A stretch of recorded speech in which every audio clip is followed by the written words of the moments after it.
चलिए बच्चों, आते हैं पार्ट 3 पे। पार्ट 3 जो है अपना वो मिसलेनियस क्वेश्चंस है, वो जो एग्जाम में क्वेश्चंस कूद काट के आ जाते हैं ना इधर उधर से, और थोड़ा दिमाग खराब हो जाता है फिर। तो ये कुछ सवाल जवाब ज़रा अपन कर लें, जिससे कि पूरी तरह से आपको एक सेटिस्फैक्शन मिल जाएगा कि हाँ यार कंप्लीट। और जैसे कि मैंने आपसे कहा भी था कि केमिकल बॉन्डिंग जो है वो एक बहुत बड़ा एरिया कवर करता है। मतलब मैंने आपको बताया था ना, वो सिर्फ केमिकल बॉन्डिंग नहीं है, वो 85% पीरियोडिसिटी एंड क्लासिफिकेशन भी है।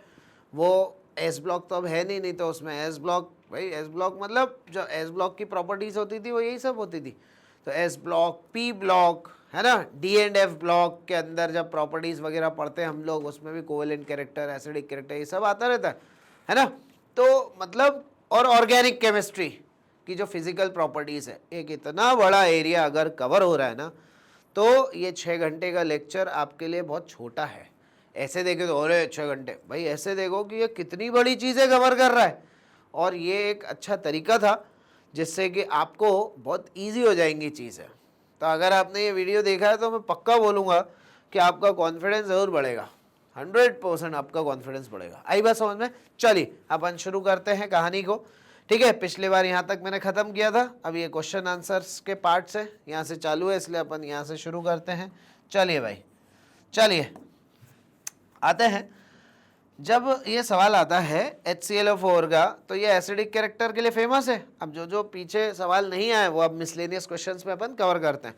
और बहुत ध्यान से देखना, ये बहुत अच्छे और बहुत ऐसे सवाल है जो एग्जाम में आते हैं और आपको लगेगा अरे यार सर ये तो आपने केमिकल बॉन्डिंग में एक बहुत बड़ी चीज़ कवर कर दी यार, ये तो P block, D block, F block, organic सब में तो दिख रहा है ये। बढ़िया काम हो जाएगा आपका, ठीक है ना। इनऑर्गेनिक ऑर्गेनिक की प्रॉपर्टीज कवर हो रही है, और क्या चाहिए यार फिर, ठीक है ना। चलिए, एसिडिक कैरेक्टर में जैसे कि मैंने आपको बोला था बच्चों कि यार जो मेन कंसेप्ट होता है वो होता है -I का, ठीक है ना।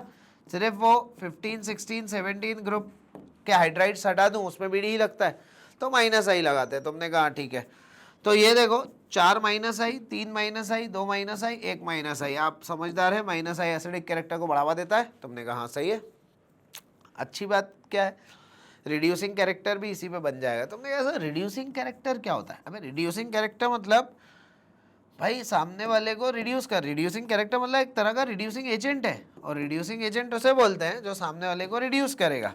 तो हमने कहा अच्छा सामने वाले को कैसे रिड्यूस करेगा? बोलते हैं हाइड्रोजन दिलवा कर। हाइड्रोजन अगर मैंने पकड़वा दिया ना सामने वाले को, तो सामने वाला रिड्यूस हो जाता है। तो उसके लिए मेरा हाइड्रोजन निकलना भी जल्दी चाहिए, तो जो ऊपर तुमने एसिडिक कैरेक्टर में पढ़ा है वो रिड्यूसिंग कैरेक्टर के प्रोपोर्शनल हो जाएगा। मतलब अगर किसी हाइड्राइड्स की बात आप करते हो ना, तो एसिडिक कैरेक्टर और रिड्यूसिंग कैरेक्टर सेम होते हैं। हाइड्राइड मतलब हाइड्रोजन निकलने की अगर बात कर रहे हैं, हाइड्राइड मत बोलो, चलो हाइड्रोजन निकलने की अगर आप बातें कर रहे हो, तो एसिडिक कैरेक्टर और रिड्यूसिंग कैरेक्टर सेम है। तुमने कहा यहाँ हाइड्रोजन निकलने की तो बात कर रहे थे, और यहाँ भी इनडायरेक्टली वही बात कर रहे हैं रिड्यूसिंग कैरेक्टर में भी, कि हाइड्रोजन निकलेगा तभी तो सामने वाले पास जाएगा जल्दी, सामने वाले पास जल्दी जाएगा तो सामने वाला रिड्यूस हो जाएगा, ऐसा है। तो भैया ये दोनों सेम है। तुमने कहा चलो ठीक है, ठीक है ऐसा। अब इसमें लेकिन मुझे एक इंटरेस्टिंग बात और लगती है जो मैं आपको यहाँ लिख देता हूँ, HClO4 से रिलेटेड। HClO4, HClO3, HClO2 और HClO, ठीक है। ये इसमें अगर कोई मेरे से पूछ लेगा ना ऑक्सीडाइजिंग कैरेक्टर, उस दिन सवाल गलत हो जाएगा, ये ध्यान रखना। ऑक्सीडाइजिंग कैरेक्टर मतलब ऑक्सीडाइजिंग एजेंट, उस दिन सवाल मतलब आंसर मेरा गलत हो जाएगा। कैसे? मेरे मन में क्या आएगा, यार ऑक्सीडाइजिंग कैरेक्टर मतलब ऑक्सीडाइजिंग एजेंट। अब भाई मन में है सही तुम्हारे, लेकिन वो चीज़ यहाँ गलत हो जाएगी। क्यों? हमारे मन में ये होता है कि ऑक्सीडाइजिंग एजेंट वो अच्छा है जहाँ ऑक्सीजन अच्छे होते हैं, ज़्यादा होते हैं, तो ज़्यादा ऑक्सीजन होंगे तो ऑक्सीजन दे देगा, वो ऑक्सीजन दे देगा तो सामने वाला बढ़िया ऑक्सीडाइज हो जाएगा। तो तुम्हें क्या लगता है यहाँ ऑक्सीजन ज़्यादा है, तो आप ये ऑर्डर लगा देते हो, जो कि गलत हो जाता है, रॉन्ग। तुमने कहा फिर सही ऑर्डर क्या है? सही ऑर्डर इसका उल्टा है। तुमने कहा क्यों सर, हमें भी यही लग रहा है जो आपने लगाया, फिर उल्टा वाला ऑर्डर क्यों सही है? उल्टा वाला ऑर्डर सही बच्चों इसीलिए है क्योंकि सबसे पहली बात, अगर यहाँ से ऑक्सीजन निकल रहे होते ना तो मैं तुम्हें फेवर कर जाता, लेकिन एक्चुअल में यहाँ से ऑक्सीजन निकलते नहीं है, यहाँ से निकलता है हाइड्रोजन। तो हमें हाइड्रोजन के पॉइंट ऑफ व्यू से सोचना पड़ता है कि अगर यहाँ से हाइड्रोजन जल्दी निकल रहा है तो इस कहानी का रिड्यूसिंग कैरेक्टर अच्छा होगा, और जिस कहानी का रिड्यूसिंग कैरेक्टर अच्छा होता है उनका ऑक्सीडाइजिंग कैरेक्टर बेकार होता है। तो ऑक्सीडाइजिंग कैरेक्टर हम ऐसे रिड्यूसिंग कैरेक्टर से जोड़ते हुए निकलते हैं, तो हमें बहुत समझ में इजीली आ जाता है। लेकिन कहानी खराब कब होती है? जब ऑब्वियस ही बात है कोई बच्चा ऐसा कनेक्ट करते हुए थोड़ी निकलेगा, वो तो सीधे बोलेगा अरे ऑक्सीजन ज़्यादा अच्छा ऑक्सीडाइजिंग एजेंट है, ऐसे ही बोलेगा ना वो, इसलिए गलत हो जाता है। तो इसको मिस्टेक जोन लिख के बोलते हैं ना, जो कहानी में लगता है कि यार यहाँ तो गलती होनी है, वो तो बिल्कुल सीधे उतार लो, सीधे उतार लो बिल्कुल दिमाग में कि यार नहीं यार HClO4 का लगता है कि ऑक्सीडाइजिंग कैरेक्टर ज़्यादा, लेकिन ऐसा नहीं है। उसका एक्चुअल में उसको खिताब मिल चुका है कि रिड्यूसिंग कैरेक्टर ज़्यादा है, क्योंकि उसकी कहानियों में H निकलता है ना कि O थोड़ी निकलता है। जिस दिन ये O देने लगा उस दिन मैं आपको सही बोल दूंगा कि आप सही हो, ये O नहीं देता है, ध्यान रखना, ठीक है। ऐसा तो भैया ऑक्सीडाइजिंग कैरेक्टर यहाँ गलती नहीं होगी एक बार, यहाँ भी गलती नहीं होगी एक बार, ऑक्सीडाइजिंग कैरेक्टर में हो जाएगी, इसलिए ध्यान से। चलिए ये वाले क्वेश्चन मैं ऑलरेडी करा चुका है, इसलिए यहाँ से जल्दी निकलेंगे अपन, ठीक है ना। कि सॉल्युबिलिटी मेटल के केसेस में, वो भी सेकेंड ग्रुप का मेटल है और उसके कार्बोनेट या सल्फेट है, तो याद करो डिक्रीजिंग, बगावत वाले लोग हैं ये, बगावत कर देते थे ना ये। बाकी मेटल वाले क्या करते थे, बोलते थे इंक्रीजिंग, ये बोलते थे डिक्रीजिंग, ऐसा है बगावत, ठीक है। यहाँ भी रिड्यूसिंग कैरेक्टर एसिडिक कैरेक्टर के प्रोपोर्शनल ही होगा, क्योंकि आपको पता है हाइड्रोजन की बातें कर रहे हैं, तो इसका हाइड्रोजन जल्दी निकलेगा, और हाइड्रोजन जल्दी निकलेगा तो रिड्यूसिंग कैरेक्टर की भी मांग वही है कि भैया हाइड्रोजन जल्दी निकलना चाहिए, तभी तो हम सामने वाले को देंगे और रिड्यूस करेंगे, क्योंकि एडिशन ऑफ हाइड्रोजन रिडक्शन होता है ना, तो सामने वाले में हाइड्रोजन ऐड करके उसको रिड्यूस करेंगे अपन। ये है धुआंधार केस भाई, पी ब्लॉक में लिखा हुआ है। चलिए H3PO2 H3PO3 H3PO4, कोई भी कह देगा इसको आप एंड एसिडिक कैरेक्टर भी लिख लो आगे, ठीक है, reducing character and acidic character, क्योंकि यहाँ भी H निकलने की बात है, तो ऑब्वियस सी बात है ये भी सेम फॉलो करेगा, ठीक है, सेम फॉलो करेगा। तो होता क्या है, यहाँ पे एक H+ निकलेगा, सबको पता है, यहाँ 2 H+ निकलेंगे और यहाँ 3 H+ निकलेंगे।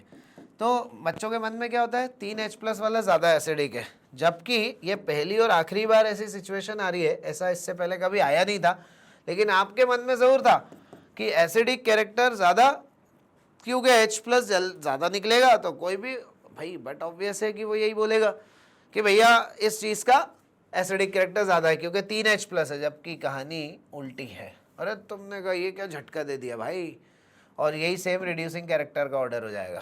झटका एक्चुअल में क्या था, झटका नहीं था, ये पहली बार बात सामने आई जो कि तुम्हारे जहन में अलग चल रहा था कि भैया जितने H+ निकलेंगे उतना अच्छा एसिडिक कैरेक्टर, जबकि ऐसा है नहीं। तुमने कहा नहीं सर हम तो ऐसे ही सोच के तुम करते होगे, लेकिन ऐसा कोई केस नहीं आया अब तक, ये पहला और आखिरी केस है जिसमें ऐसी कहानी आ गई कि यार, तो तुमने कहा फिर किसको तवज्जो दे, आप बोल रहे हो H+, हमें तो यही लगता था H+ ज़्यादा तो एसिडिक कैरेक्टर, ऐसे नहीं, उसका जो रेट होता है, मतलब सबसे पहले तो मैं सीधे पिन पॉइंट बात करूं तो magnitude of positive charge on hydrogen या ओवर हाइड्रोजन, ठीक है, हाइड्रोजन के ऊपर पॉजिटिव चार्ज का मैग्नीट्यूड डिसाइड करता है, क्योंकि बोलते हैं जितना ज़्यादा पॉजिटिव चार्ज का मैग्नीट्यूड होगा एसिडिक कैरेक्टर उतना ही ज़्यादा होगा। क्यों? क्योंकि उसका रिमूवल ईजिली हो जाएगा, मतलब उसका जो रेट स्पीड ऑफ रिमूवल है ना, ठीक है ना, रिमूवल ईजी हो जाएगा।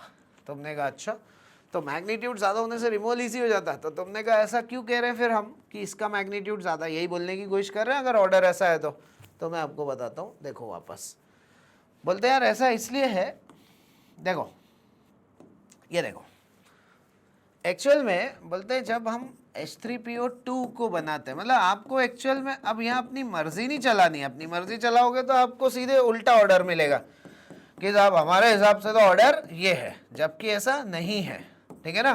तो ये मैंने कहा ना कुछ अच्छे मिसलेनियस क्वेश्चन है और आपकी किताब के ही क्वेश्चन है, कोई दूसरे जहाँ की बातें नहीं सुना रहा हूँ मैं, तो इसलिए इसको भी कर लेंगे तो आपके बहुत सारे चैप्टर कवर हो जाएंगे एक साथ, है ना, बहुत सारे चैप्टर। देखो ये एक भाई H+ वही निकलता है ना जो इलेक्ट्रोनेगेटिव एटम से जुड़ा होता है, ये थोड़ी निकलेगा, ये तो तुम्हारे हिसाब से ये 3 H+ दे रहा है तो ये अच्छा है ना, ये 2 दे रहा है ये बेकार और ये 1 है, लेकिन रियलिटी कुछ और ही है।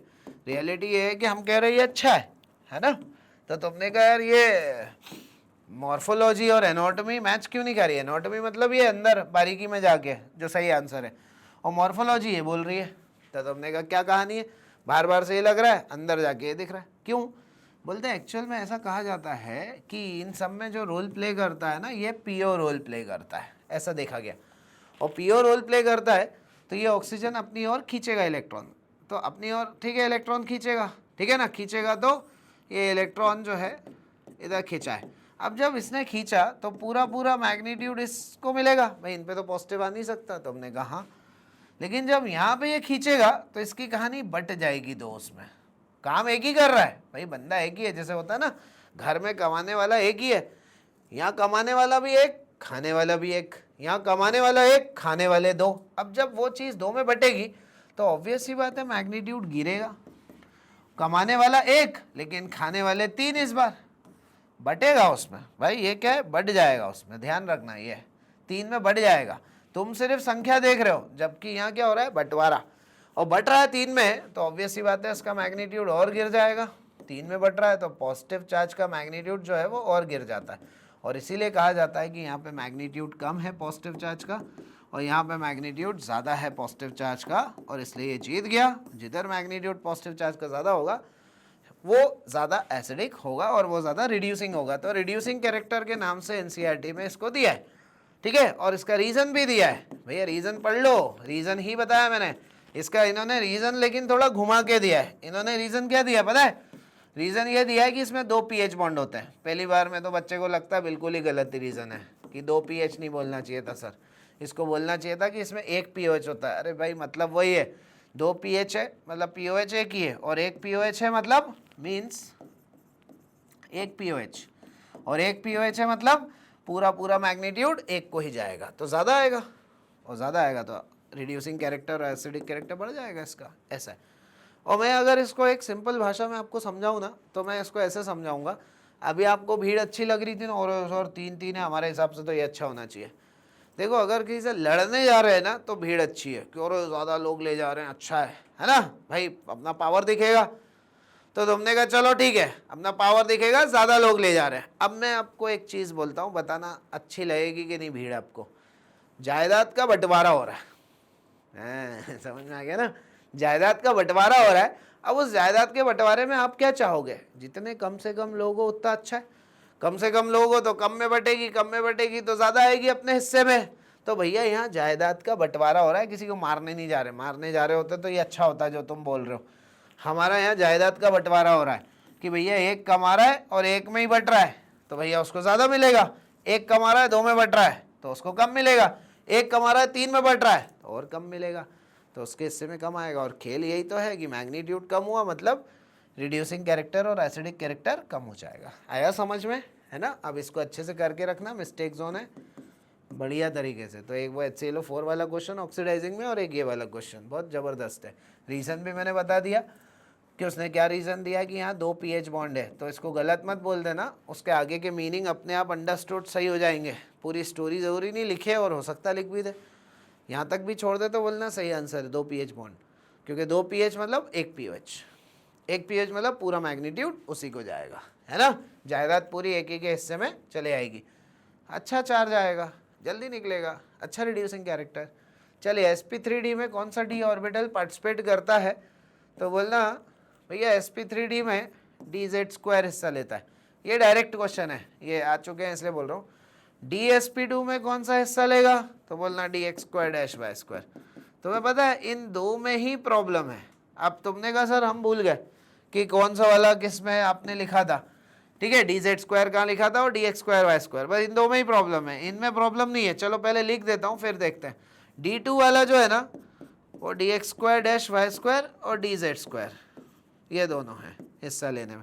और d3 में जो बचा हुआ d है वो हिस्सा लेगा, और बचा हुआ d क्या है, dxy, dyz और dzx, ठीक है ना भाई। आपको ये मालूम है ना सबको कि d के जो फॉर्म्स होते हैं वो ये होता है dxy, dyz, dzx ऑर्बिटल के नाम है, ठीक है ना, dx²-y² और dz², ठीक है ना, ऐसा। तो हमने कहा चलो ठीक है ना, ये इस तरह के। तो ये स्क्वायर वाले एक तरफ और ये बिना स्क्वायर वाले एक तरफ, तो ये एक तरह से मैं ये देखना, मतलब ये बार से कह सकता हूँ कि ये 3:2 जैसा दिख रहा है मुझे। तो जहाँ 3 दिख रहा है वहाँ 3 लिखो, ये 3 वाले लिखो, और जहाँ 2 दिख रहा है वहाँ ये 2 वाले लिखो, स्क्वायर वाले। 2 से स्क्वायर भी समझ में आ जाता है, और ये 2 से ये दोनों स्क्वायर वाले दो ही हैं। तो हमने कहा हाँ ये दोनों तो पकड़ में आ गए। इसको समझा दो सर ये सिंगल डी वाले को। सिंगल डी वाले में ऐसे बोलना कि जब पहले डी लिखते हैं, DSP2 में पहले डी आ रहा है ना, तो बोलना एक्स और वाई पहले आता है, और जेड कब आता है? बाद में आता है ना, बाद में भाई एक्स वाई जेड। तो बाद वाले डी में बाद वाला अल्फ़ाबेट, शुरुआत के डी में शुरुआत वाला अल्फ़ाबेट। समझ में आया? ऐसा तो इसको याद रहेगा, क्योंकि ये आपको सीधे सीधे याद रखना है कि कौन से वाले डी इन्वॉल्व है। ठीक है ना? ये समझ में आया? इन दो में ही परेशानी है, बाकी जगह कोई दिक्कत नहीं है। बाकी स्क्वायर में तुम्हें पता है, ये स्क्वायर जो एक साथ रहते हैं ये दोनों आ जाएंगे, और ये वाले एक साथ आ जाएंगे।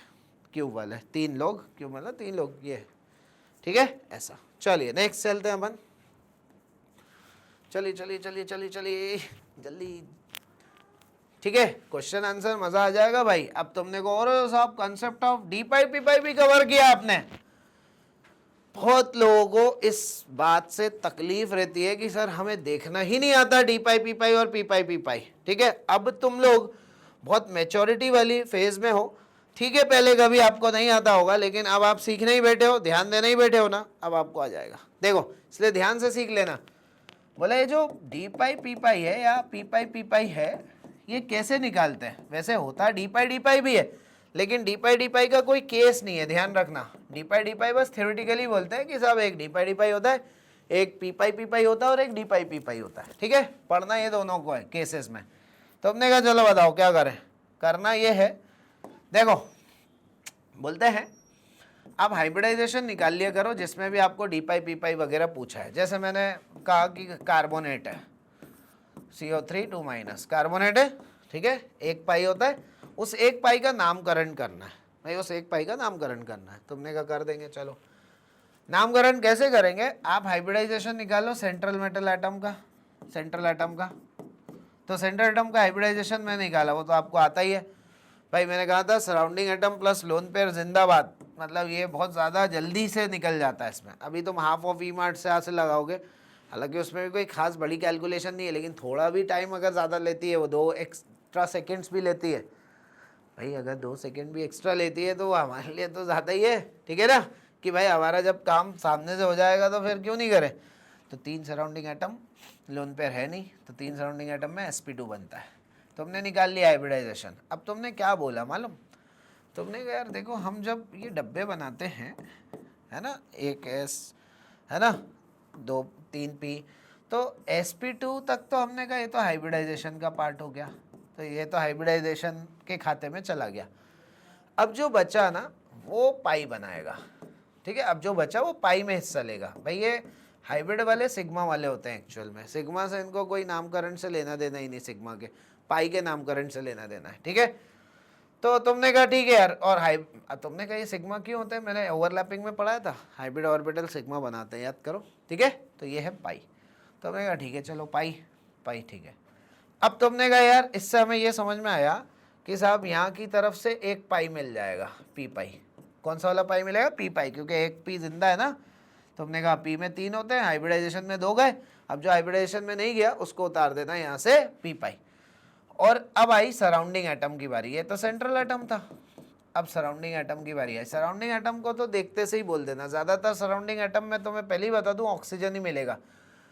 फिर भी मैं एक बात बोल देता हूँ, सराउंडिंग एटम के लिए ये नियम लगा लेना, मेरा शॉर्ट ट्रिक, कि 2 शेल अगर हुआ तो पी पाई, और 3 शेल वाला सराउंडिंग एटम एक बार ही दिखेगा, मैं बताऊंगा कब दिखेगा, तो बोलना डी पाई। 3 शेल जिसमें होता है ना, 3 शेल तो डी पाई, और 2 शेल वालों में पी पाई। अब ऑक्सीजन में 2 शेल होते हैं, सबको मालूम है ऑक्सीजन में शेल कैसे देखते हैं, ऐसे ना, 2 शेल, तो बोलना पी पाई। ठीक है ना, ऐसा है। तो तुमने कहा ये हो गया पी पाई पी पाई। अरे यार तुमने कहा बढ़िया। फिर से दोहरा देता हूँ, सराउंडिंग एटम के लिए क्या देखोगे कि उसके एटम में शेल कितने, 2 शेल वाला है तो सीधे बोलो पी पाई, 3 शेल वाला है तो डी पाई। तुमने कहा ठीक है। और सेंट्रल एटम के लिए क्या देखना है? बोलना हाइब्रिडाइजेशन निकालना। हाइब्रिडाइजेशन में जितने लोग आ गए उनको छोड़ देना, उसके आगे से जो बचा वो पाई है। इतना समझ पा रहे हो? बस सॉल्व। हाइब्रिडाइजेशन निकालना सेंट्रल एटम का, ठीक है ना, और जो हाइब्रिडाइजेशन में आ गए उनको छोड़ दो, उसके आगे से पाई लेना शुरू करो जस्ट। तुमने कहा ठीक है पी पाई, है ना, और ये 2 शेल वाला है तो ये पी पाई, तो पी पाई पी पाई। चलो ऐसे करके अगर आप जल्दी से पॉज करो और निकालो ज़रा, ये कार्बोनेट का मैंने निकाला, पी पाई आया, ठीक है। पॉज करो और उसके बाद आंसर देख लेना। फॉस्फेट का साइड में ही बनाता हूँ, देखो फॉस्फेट PO4 3-। अब मुझे बताओ हाइब्रिडाइजेशन तो तुमने निकाल लिया होगा, sp3 आता है। अब जब S और P3 आ रहा है तो तुम्हें ये तो सबको दिख ही रहा है कि ये तो पूरा हाइब्रिडाइजेशन ने ही घेर लिया है ना। तो अब जो कहानी अगला आएगा वो D आएगा। भाई इसके आगे P के आगे क्या होता है, D। तो तुमने कहा यार पाई में सेंट्रल एटम का D हिस्सा लेगा, क्योंकि sp3 में ये तो पूरा घिरा गया सिग्मा से, हाइब्रिडाइजेशन में हिस्सा लेने वाला सिग्मा। तुमने कहा ये पाई में D पाई आ जाएगा। तो भैया एक जो सेंटर वाला है P फॉस्फोरस, वो तो अपना D हिस्सा दिलवा रहा है, और जो सराउंडिंग में वो कौन है, ऑक्सीजन, 2 शेल वाला, और 2 शेल वाला क्या होता है, P पाई। तो पता है इसको आगे पीछे भी लिखा जाता है, लिखा जा सकता है। बोला यार हमें तो सर लिखना है D पाई P पाई की जगह P पाई D पाई। अरे एक ही बात है भाई, एक P आना चाहिए, एक D आना चाहिए। अब वो तुम आगे पीछे कैसे भी लिखो, उससे कोई फर्क नहीं पड़ता, एक ही बात है, ठीक है। ऐसा ऐसे नाइट्रेट का निकाल लो, NO3- का।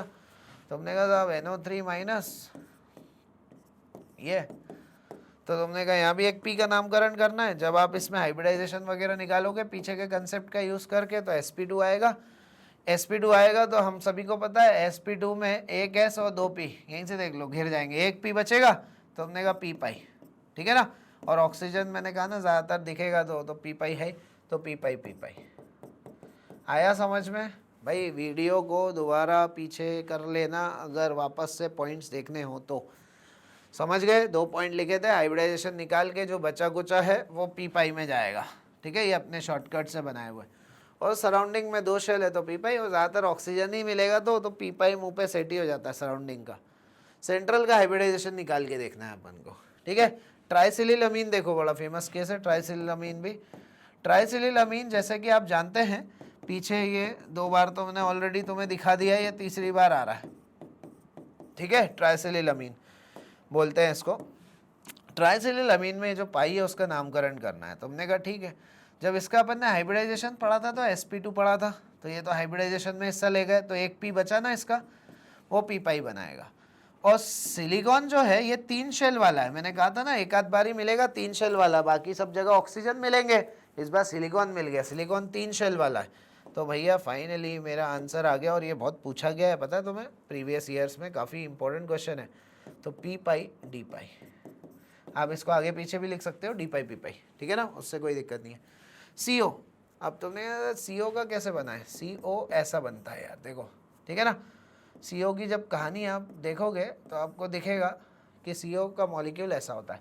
जब CO का मॉलिक्यूल ऐसा होता है तो आप देखना CO का हाइब्रिडाइजेशन आप sp लिखोगे। sp क्यों, क्योंकि आपको पता है एक सराउंडिंग एटम है और एक लोन पेयर है, तो ये जो है sp है। तुमने कहा चलो ठीक है, अब sp है तो तुमने कहा क्या करें, इसका मतलब यहाँ पे जो पाई के नामकरण करना है। अब यहाँ पे 2 पाई है हमारे पास, एक भी नहीं है, 2 है। तुमने कहा कोई बात नहीं, वैसे भी हमारे पास जब हाइब्रिडाइजेशन में S और P ने हिस्सा लिया है, आप देखिए यहाँ पर, तो ये तो हाइब्रिडाइजेशन सिग्मा में हिस्सा ले गए, वो तो हाइब्रिडाइजेशन मतलब सिग्मा, तो ये बचे पाई। तो तुमने कहा एक P और दूसरा, क्योंकि इस बार क्या 2 है, देखो रट्टा मत मारो कि हर बार एक ही पाई मिलेगा, कभी 2 भी मिल जाते। तो तुमने कहा ठीक है, तो सेंट्रल की तरफ से दोनों तैयार हो गए कि साहब हमारी तरफ से लड़ेगा P पाई, हमारी तरफ से लड़ेगा दोनों पाई में P पाई। सामने वाले की तरफ से कौन लड़ेगा, अरे ऑक्सीजन है, ऑक्सीजन का तो हमें याद ही है P पाई। तो इस पर P पाई ही बनेगा, वो भी 2। लेकिन वो संख्या वंख्या तो नॉर्मली नहीं पूछता है, इसलिए आप सिर्फ टाइप बता सकते हो P पाई, ठीक है, ऐसा है। तो P पाई तो ऐसे करके मेरे ख्याल से आपको एक संतुष्टि मिली होगी, आपको अच्छा लगा होगा कि अच्छा ऐसा किया जाता है। आई बात समझ में। हालांकि एक पहले हम लोग केस कराते थे SO3, वो थोड़ा धुआंधार केस होता था SO3 वाला, ठीक है। SO3 ये, ठीक है। इसमें ये सिर्फ मैं तुम्हें इसलिए दिखा रहा हूँ तुम्हारा भरोसा बढ़े। कई बार इस केस को देख के भरोसा तो कम बढ़ता है, कॉन्फिडेंस गिर ज़्यादा जाता है, ठीक है। वो इसलिए क्योंकि यहाँ पाई बहुत सारे हैं। अब बच्चों को क्या होता है, अब XeO4 भी काम का, XeO4 भी देख लो यार, ये 2 मैं ऐड कर रहा हूँ XeO4, ठीक है। आप ही निकाल लेना चाहो तो आप ही निकाल लेना, मैं उम्मीद करता हूँ आप सही निकालोगे। इसका तो सही निकालोगे, इसकी थोड़ी उम्मीद कम है जबकि है वही, फंडे वही है, लेकिन आप अपनी तरफ से गलती कर देते हो। भाई sp2 हाइब्रिडाइजेशन है, तो मैंने बनाया, मैंने कहा साहब देखते हैं डी की ज़रूरत पड़ेगी तो डी बना तो दूँ। तो तुमने कहा sp2 में ये तो सिग्मा है, छोड़ दो इसको। अब तुमने कहा सर 3 पाई का नामकरण करना है। सिर्फ 3 पाई की वजह से बच्चे घबराते हैं, क्या दिक्कत है यार, 1 पाई हो या 2 हो या 3 हो, जो फंडे सिखाए वैसे करना है। बोला ये पी वाला हिस्सा लेगा तो पी पाई हो गया। तुमने कहा साहब 1 पाई पी पाई वाला हो गया। तुमने कहा अभी सेंट्रल को ही पूरा सुलझाओ। दूसरा डी पाई हो गया, क्योंकि एक तो पी था, एक ही बचा था पी, वो हो गया। अब दूसरी तरफ डी पाई हिस्सा लेगा। तुमने कहा तीसरी तरफ वहाँ भी ये डी पाई हिस्सा लेगा, है ना, क्योंकि तीसरा भी डी है, तो ये डी पाई हिस्सा लेगा। अभी सराउंडिंग वाले तो आए नहीं, अभी तो ये हिस्सा ले रहे हैं, अभी सराउंडिंग वाले आएंगे। अब सराउंडिंग में कौन है, ऑक्सीजन। अब ऑक्सीजन बोलता हम तो पी पाई देते हैं भाई। तुमने कहा ठीक है पी पाई, पी पाई। ऑक्सीजन बोलता हम तो पी पाई देते हैं, तो ऑक्सीजन ने दिया पी पाई, ऑक्सीजन ने दिया पी पाई, ऑक्सीजन ने दिया पी पाई। तो यहाँ का कैलकुलेशन देखो क्या बैठा, एक आया पी पाई और डी पाई पी पाई, डी पाई पी पाई, तो 2 आए डी पाई पी पाई। ऐसा ये एक समय क्वेश्चन आता था जो बड़ा धुआंधार क्वेश्चन होता था ये, लेकिन मैं आपको बता दूं, हाँ अभी आप बिल्कुल संतुष्ट हो जाए, इसको चाहो तो बाद में छोड़ देना, ये सिर्फ भरोसा बढ़ाने के लिए था, इसको कर लो। लेकिन चलिए, तुमने कहा 4 पाई का नामकरण करना है, कोई दिक्कत नहीं। हाइब्रिडाइजेशन क्या है, sp3, sp3 है, मतलब s और तीनों पी गए सिग्मा के खाते में, क्योंकि हाइब्रिडाइजेशन sp3 मतलब सिग्मा है। तुमने कहा ठीक है, तो इसका मतलब पूरा डी डी हिस्सा लेगा। तो ठीक है भाई, कितने 4 है ना, तो एक बार डी पाई, 2 बार, 4 डब्बे सेव कर लो सामने वाले के लिए। ये तो सेंट्रल एटम के डब्बे हैं। सराउंडिंग एटम में कौन, ऑक्सीजन, तो पी पाई, ऑक्सीजन तो पी पाई लेके ही चलता है अपना, पी पाई, है ना। तो क्या हो गया फाइनली, ये कॉम्बिनेशन डी पाई पी पाई। तो चारों डी पाई पी पाई ही है, आप देख सकते हैं, डी पाई पी पाई, फिर डी पाई, फिर पी पाई। तो ये सेंट्रल के ही तो डब्बे चल रहे थे, डी डी डी डी, तो ये सेंट्रल के डी बनाया, सेंट्रल का डी बनाया और साइड वाले का पी, तो डी पाई पी पाई 4 बनेंगे। ये हो गया भैया, ठीक है। तो मैं उम्मीद करता हूँ आपको संतुष्टि मिल गई होगी, है ना, ये ठीक है। अब इसके बाद ये तो बच्चों जैसा सिग्मा पाई बॉन्ड वाला, ठीक है। तो ये अब इसके बाद ये देख लेते हैं, निकालते हैं सिग्मा और पाई। ये तो बच्चों जैसा, ये तो मैं नहीं भी बताऊंगा तो तुम्हें आता होगा। बस तुम लोग एक गलती ये मत करना, जैसे CH3 होता है, मैं तुम्हें गलती बता देता हूँ बेसिकली, जो गलती होती है उसके बाद तो कोई बहुत बड़ी बात नहीं है। गलती कहाँ होती है मालूम, ये जो कंडेंस फॉर्म होता है ना, इसको तुम खोलते नहीं हो, स्पेशली OH को। चलो CH3 को तो एक बार खोल लेते हो, OH को नहीं खोलते हो।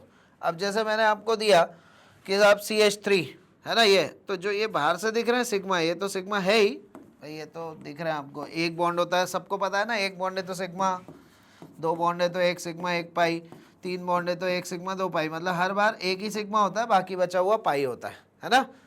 तो तुमने कहा चलो ये 1 सिग्मा हो गया, ये दूसरा सिग्मा हो गया, ये जो दिख रहे हैं पहले वो लिख रहा हूँ, 3 सिग्मा 4 सिग्मा।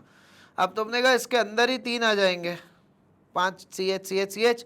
तुमने कहा हाँ ठीक है, फिर इसके अंदर 1 आ जाएगा, तुमने कहा हाँ ठीक है, ये तो पाई हो गया। तुमने कहा ठीक है, इसके अंदर 3 आ जाएंगे, ये तो दिख गए आपको सारे। तुम्हें ये नहीं दिखता कि यार जो OH होता है ना, OH, अब तुम OH को ऐसे OH ही बने रहने देते हो। अबे OH माने O सिंगल बॉन्ड H, इसका भी तो सिग्मा, इसका सिग्मा रह जाता है गिनना। यही तुम्हारी गलती है, बस गलती देख लो, सिग्मा पाई सब गिन पाते हैं, कोई बड़ी बात नहीं है। तो ये 3 हो गए, 4 5 6 7 8 9 10 11 और ये 12, ठीक है ना। तो 12 सिंगा मतलब 12 सिग्मा ठीक है, और 1 पाई, ठीक है। तो 12 सिग्मा 1 पाई, देख लो आराम से, 3 4 5 6 7 8 9 10 11 12, ठीक है ना, ऐसा। तो ऐसे यहाँ भी ये क्वेश्चन भी इसीलिए दिया था, सिर्फ इसीलिए क्या, ये OH का भूल जाते हैं बच्चे, सब गिन लेते हैं, सब कर लेंगे, OH का भूल गए, ठीक है। कितने हो गए, 15 सिग्मा, 1 सिग्मा 2 सिग्मा 3 4 5 6, ये तो साइकिल साइकिल के हो गए, 7 8 9 10 11 12 13 14 15, 15 सिग्मा, है ना, हो गया ना 15 सिग्मा। तो 15 सिग्मा और पाई तो खैर बच्चों जैसी बात है, हर किसी को दिख जाता है, 1 पाई 2 पाई और 3 पाई, 3 पाई, ठीक है ना। अच्छा, कई बार रेशियो पूछ लेता है, रेशियो में क्या होगा, काट पीट देना, जैसे भाई अगर उसने पूछा है 15 सिग्मा हो गए जैसे, है ना, और रेशियो पूछा है सिग्मा पाई का, तो 3 5 ज़ा 15, 3 1 ज़ा 3, तो 5:1 रेशियो में, और बाकी टोटल पूछे है तो ये लो टोटल, ठीक है ना, फिर ये रेशियो नहीं कहलाएगा, ये ऐसा है टोटल सिग्मा पाई, ठीक है ऐसा। चलिए, तो मैं उम्मीद करता हूँ आपको समझ में आ गया होगा, ठीक है। यहाँ पर भी कहाँ गड़बड़ है, साइनाइड में 3 बॉन्ड होते हैं, ये मालूम होना चाहिए, साइनाइड में 3 बॉन्ड होते हैं। अब आप गिन सकते हैं, गिन के ख़त्म करो, 1 2 3 4, है ना, 5 6 7 8 9, 9 सिग्मा, 2 पाई 2 पाई 4 पाई 5 पाई 6 7 8 9, 9 सिग्मा 9 पाई, वाह यार बहुत बढ़िया कॉम्बिनेशन, 9 सिग्मा 9 पाई, ठीक है ये। चलिए, तो मेरे ख्याल से ये काम आपका हो गया, ठीक है।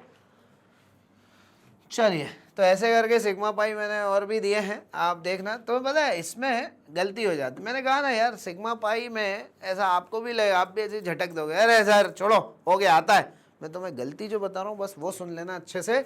बच्चे यहाँ क्या करते पता है, बेंजीन में, अब सबको मालूम है बेंजीन यार नॉर्मल है स्ट्रक्चर, कोई दिक्कत नहीं है, एच बनाना ही भूल जाते हैं, और सर हम तो भूल गए, और बिना एच बनाए, और ये गलती होती है, इसलिए इसको लाइटली मत लेना कि नहीं सर हम नहीं करेंगे, ये गलती होती है। यहाँ पर एच बनाना भूल जाते हैं बच्चे। कभी तुमने टेस्ट दिए होंगे अपने अपने जिधर भी पढ़ते हो आप, आपने देखा होगा इस टाइप की गलतियाँ होती है, सिली मिस्टेक इसी को बोलते हो, अरे यार भूल गए। इसलिए बिल्कुल ध्यान से, ओवर कॉन्फिडेंस में नहीं रहना है, ठीक है ना। 6 तो ये हो गए अंदर और 6 बाहर वाले, तो 12, बल्कि वो 6 ही बनाते हैं, तो 12 सिग्मा 3 पाई। भाई रेशियो पूछेगा तो 4:1 का आ जाएगा, ठीक है। चलिए, उसके अलावा एक अच्छी बात बताऊं, यहाँ पे जैसे पिरिडीन का स्ट्रक्चर है, अब उसने कहा क्वेश्चन को और अच्छा करना है, जो कि लास्ट ईयर का ही PYQ है। उसने कहा पिरिडीन का स्ट्रक्चर मत दो, सिर्फ नाम लिख दो। अच्छा, पिरिडीन और पायरोल और इनके स्ट्रक्चर बड़े फेमस है, पिरिडीन हो गया, पायरोल हो गया, बेंजीन हो गया, ये सबसे ज़्यादा कहाँ सुनते हो पता है आप? बेंजीन तो हर कहीं सुन लेते हैं अपन, लेकिन जो पिरिडीन पायरोल है इनके स्ट्रक्चर सबसे ज़्यादा आपको देखने मिलते हैं। एरोमेटिसिटी जब आप पढ़ते हो, वो भी है अपने इसमें आगे, तो एरोमेटिसिटी पढ़ते वक्त बहुत आपको मतलब इनको सीखने को मिल जाता है, पिरिडीन पायरोल कैसा बनता है। उसके बाद पिरिडीन पायरोल नाम लिख रहा है, आपको बनाना है, ऐसे सिग्मा पाई बॉन्ड निकालना बहुत वीक है, लेकिन आपको बना के निकालना पड़े स्ट्रक्चर, तो हो जाता है सवाल खतरनाक, ठीक है ना। हाँ, तो हो जाता है डिसाइडिंग क्वेश्चन कि अब सबसे नहीं बनेगा, अब बेटा जिसने पिरिडीन पढ़ा है कि पिरिडीन क्या होता है उसी से बनेगा, ठीक है। चलिए, कार्बन CH बॉन्ड बनाना ना भूलें, ठीक है, क्योंकि हम लोग क्या देखो क्या होता है, ज़बान पे जो चढ़ा होता है वही होता है। अब ज़बान पे चढ़ा हुआ क्या है भाई, ज़बान पे ये चढ़ा हुआ है कि भाई हम लोग सिर्फ CC गिन लेते हैं, क्यों? क्योंकि हमने बाकी सब रिएक्शंस में ऐसे ही पढ़ा है, बेंजीन को या दूसरी चीज़ों को ऐसा एच वेच हाईलाइट थोड़ी ना किया है, तो हमें आदत ही नहीं है। अब आदत नहीं है तो हम बस वही आदत से मजबूर कि यार आज तो ज़रूरत थी सारे बॉन्ड वॉन्ड खोलने की, लेकिन आज भी नहीं खोले, गड़बड़ हो गया, ऐसा है, ठीक है। तो इस तरह से चलता है, ठीक है। तो ये देख लो, आराम से इसको सॉल्व कर डालो, ठीक है ना, गिनती कर डालो, अब कुछ बचा ही नहीं, एक कहाँ गया, ठीक है। ये देखो 1 2 3 4 5 6 7 8 9 10 11, ठीक है ना।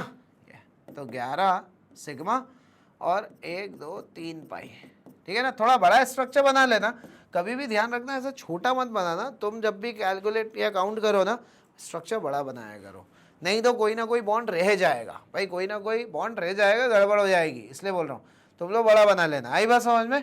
ये देखो ऐसा, तुम लोग उसको बड़ा कर लेना, ये ठीक है ऐसा। तो तुमने कहा ठीक है, और CH बॉन्ड जरूर लगा लिया करो, तो अपना काम हो जाता है, ठीक है। चलिए, चलते हैं, बढ़ते हैं अपन आगे पायरोल की तरफ, जल्दी जल्दी। अब तो गिन के पॉज करो, गिनो और खटाखट आंसर दो यार, क्या आई बात समझ में? ये बस CH लगा लेना, इतना कर लेना कि CH लगा लो, ठीक है। ये कि हाँ यार चलो इतनी देर में तो समझ में आ गया, CH बॉन्ड लगा लो, OH का बॉन्ड दिखा दो, तब जाके वो पूरी तरह से भाई बाल की खाल निकालना है अपन को यहाँ पे, आई बात समझ में? ये चलिए कितना हो गया, 1 2 3 4 5 6 7 8 9 10, ठीक है ना। 10 सिग्मा यहाँ से शुरू किया है, 1 2 3 4 5 6 7 8 9 10 और 2 पाई, ठीक है ना। ये चलिए रेशियो पूछेगा तो 5:1 का हो जाएगा, काट पीट देना, ठीक है ना। C3O2 कार्बन सब ऑक्साइड, नाम बोले ना आपको स्ट्रक्चर बनाना आना चाहिए भाई। 1 2 3 4, 4 पाई 4 सिग्मा, ठीक है, 4 सिग्मा 4 पाई। चलिए फिर उसके बाद अपन आते हैं अब न्यूट्रल ऑक्साइड की ओर, ठीक है। चलिए इसको लिख लो पहले, ठीक है, देख लो भाई पॉज वॉज करके, फिर अपन न्यूट्रल ऑक्साइड पे आ जाते हैं। न्यूट्रल ऑक्साइड्स आ जाते हैं अपन।